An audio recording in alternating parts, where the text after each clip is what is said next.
It started as humanity's greatest dream to bring dinosaurs back to life and build a park unlike anything on Earth, a place called Jurassic World.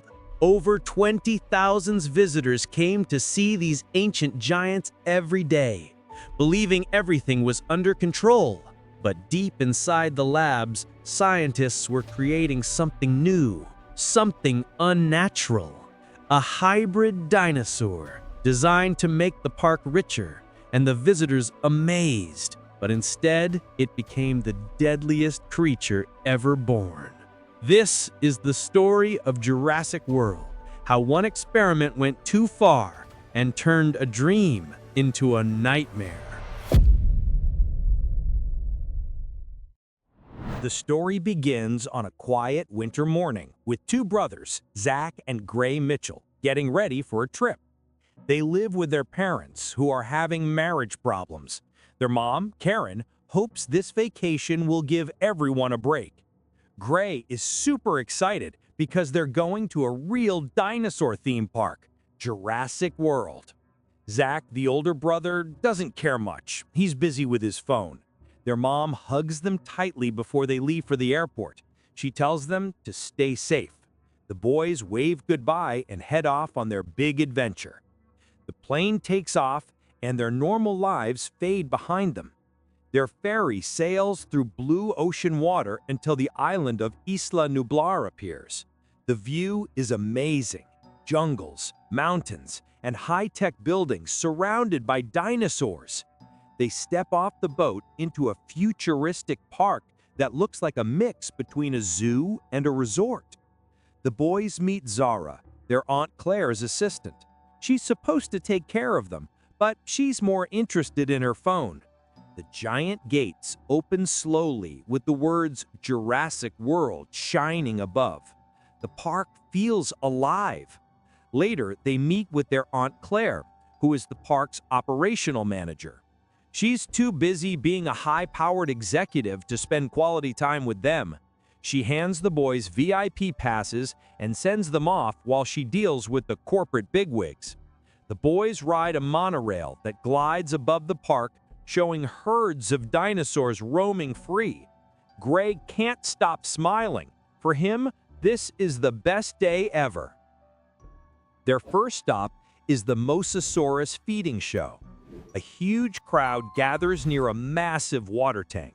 Suddenly, a gate opens under the water.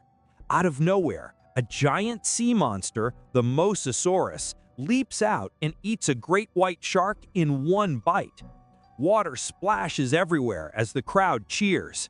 The brothers are amazed. The platform lowers for an underwater view, and they see the Mosasaurus swimming right past the glass. Its size is unbelievable. For Zach and Gray, it's a dream come true. Elsewhere, Claire Deering oversees the park with calculated precision.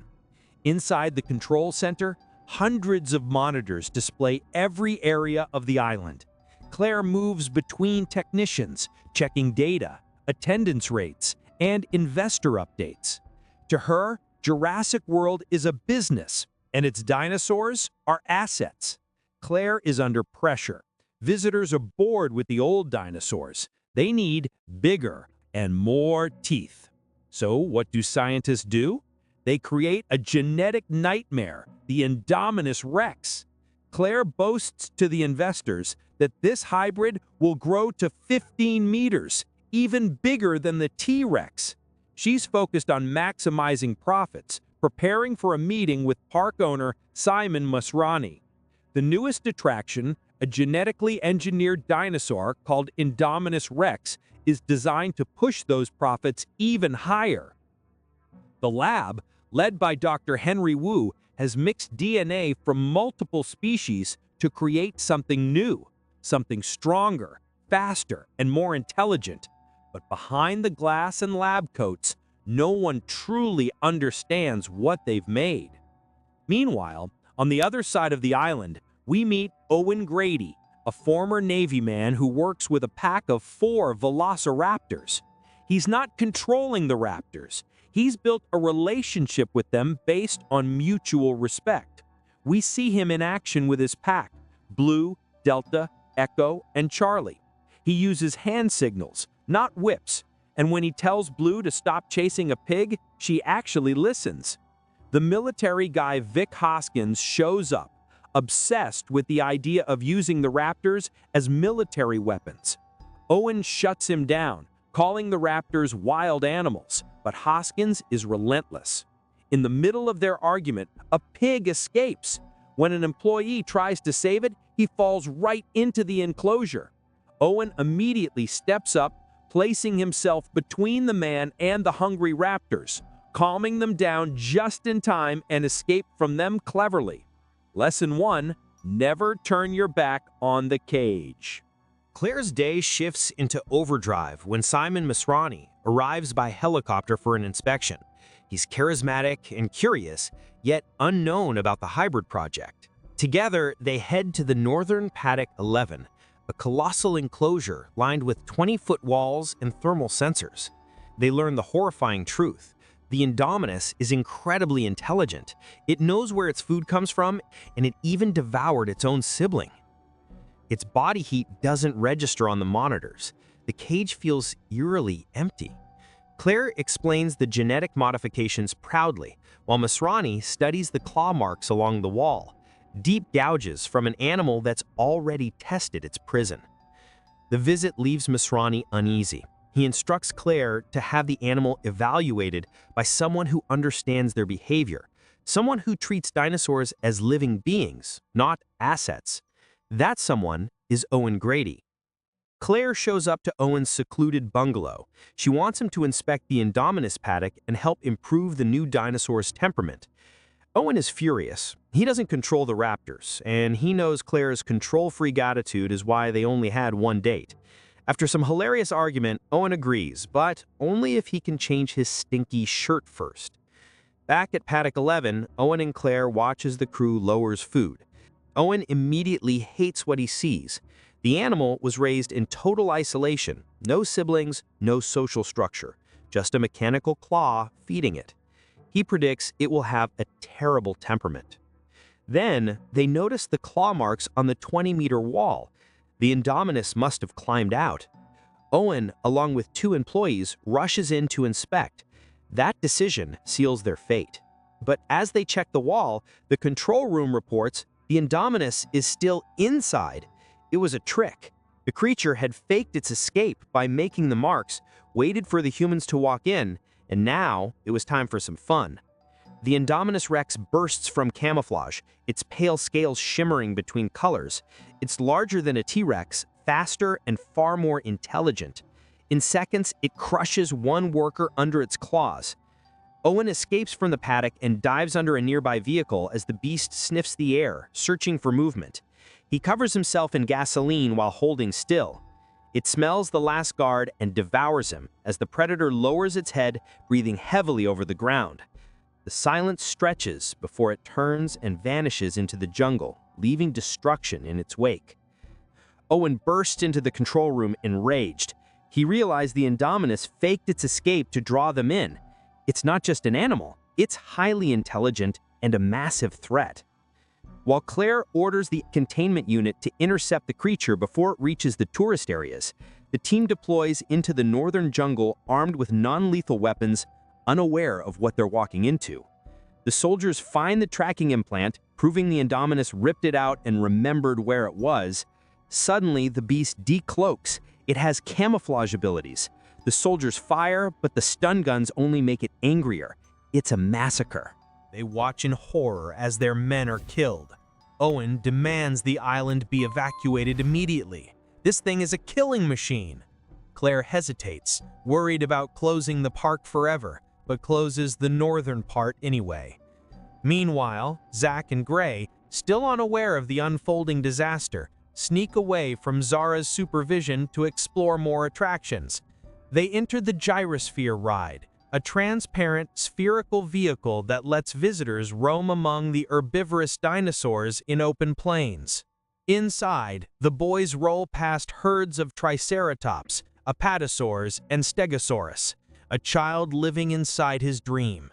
The vastness of the park feels safe, beautiful, and endless. They get an evacuation alert, but Zach, being a typical teenager, ignores it and heads into a restricted, fenced-off area. It was a bad move from them. In the restricted valley, the boys encounter a herd of gentle ankylosauruses. Then, the Indominus Rex appears. It attacks the peaceful armored dinosaur. The ankylosaurus fights back, but the Indominus is relentless, eventually flipping it over and killing it. And then, the boy's gyrosphere is kicked around like a soccer ball. The boys scream as the creature claws at the glass. It lifts the ball and throws it to the ground. Cracks spread across the surface. Zach smashes the emergency button, and they crawl out just before it breaks completely. They run for their lives through the jungle and jump into a waterfall. The Indominus tries to grab them but misses. It roars in anger as the boys hide underwater, gasping for breath. Owen and Claire started to search the boys, but instead found gyrosphere wreckage. Claire is devastated until Owen points out the footprints. The boys jumped out. They have a chance. As they move ahead, they find a terrible sight. A field full of dead apatosauruses. Their huge bodies lie across the ground, covered in claw marks. Owen kneels beside the suffering one. Claire is deeply affected. Seeing this creature suffer makes her realize they are living beings, not just assets. Owen notes something chilling. The Indominus didn't eat the apatosaurus. It's killing for fun, an act unique and terrifying. The island that was once a dream has now turned into a nightmare. Zach and Gray find the ruins of the original Jurassic Park Visitor Center. Inside, they find dusty jeeps, cracked signs, and the old visitor center. It's quiet and creepy, like time stopped there. The boys fix up one of the old jeeps and somehow get it running again. Drive off through the jungle, trying to reach the main resort. But the sound of the engine attracts something, and it's not human. Back at the control room, Masrani, after rejecting Hoskins' Raptor plan, refuses to just sit and watch. He takes a helicopter to track down the Indominus himself. His co-pilot and gunman prepare to attack once they see the creature. Owen and Claire arrive at the old center, but the Indominus is right behind them. Just as the monster attacks, Masrani's helicopter arrives. High above the jungle, they spot it moving near the Aviary, a massive dome filled with flying dinosaurs. Masrani orders his men to shoot, but the Indominus breaks through the glass, smashing the dome to pieces. Hundreds of pteranodons and dimorphodons burst into the sky. The helicopter swerves as the flying dinosaurs attack from all sides. One crashes through the windshield, killing the co-pilot. The chopper spins out of control and slams into the aviary, exploding in flames. Masrani dies instantly. The man who brought Jurassic World back has fallen to his own creation. Down below, families are enjoying lunch at the main plaza, still unaware of what's coming. Suddenly, the flying dinosaurs from the aviary appear in the sky like a storm. They swoop down, attacking everyone. Screams fill the air. People drop their food and run in every direction. The creatures grab anyone they can, lifting them into the sky or throwing them to the ground. Zara, Claire's assistant, tries to protect Zach and Gray, but she gets caught by the flying monsters. She's lifted up, dropped into the Mosasaurus lagoon, and swallowed along with one of the attacking dinosaurs. In the chaos, Owen and Claire finally find the boys. They pull them to safety as the plaza burns behind them. Back at the control room, Vic Hoskins seizes the moment, claiming control now that Masrani is dead. He dismisses the original team and prepares to execute his plan. Use the Raptors as weapons. Owen is furious and races to the Raptor paddock with Claire and the boys. He punches Hoskins and tries to call off the disastrous plan, but Hoskins is determined. Owen refuses at first, it's too dangerous, but with no other options, he agrees. Owen gears up with a camera attached to one of the Raptors' heads to track the target. The pack, Blue, Charlie, Delta, and Echo, move into the jungle with their alpha leading the way. a wild cinematic sight of man and dinosaur working together. At first, the Raptors track the Indominus successfully, but when they find it, something strange happens. The Indominus growls, and the Raptors hesitate.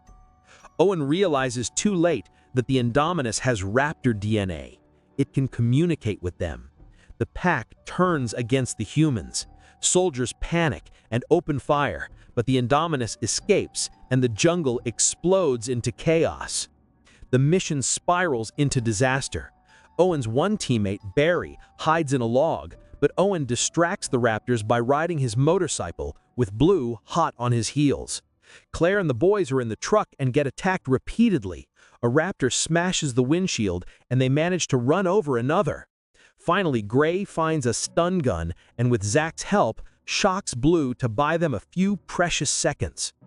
Owen, Claire, and the boys escape and take shelter in the Innovation Center, where they find Hoskins and Dr. Henry Wu, the lead geneticist, packing up the remaining dinosaur embryos, Hoskins' ultimate plan to create living weapons. Just then, a raptor breaks in and devours Hoskins. The team flees, but two more raptors await outside. Owen makes a desperate final plea to Blue, appealing to their bond. Claire looks at Owen and realizes what they have to do. Just as it seems to be working, the Indominus Rex appears, giving the raptors a look that says, "Join me." But Blue chooses Owen, and the Indominus brutally attacks her. Meanwhile, Claire has one last crazy idea. She calls Lowry in the control room and tells him to do the impossible. Open paddock 9. Lowry hesitates but gives in anyway. The gate opens, and Claire runs out with a flare, drawing out the biggest, baddest dinosaur they have, the T-Rex. Claire started to run and throws the flare toward the Indominus, and the final showdown begins, the old king against the new monster.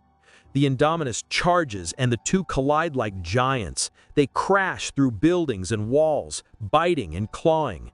The Indominus is stronger and faster, pinning the T-Rex down. Just when it seems over, Blue leaps into the fight. The raptor distracts the hybrid long enough for the T-Rex to strike back. Together, they push the Indominus toward the edge of the Mosasaurus lagoon.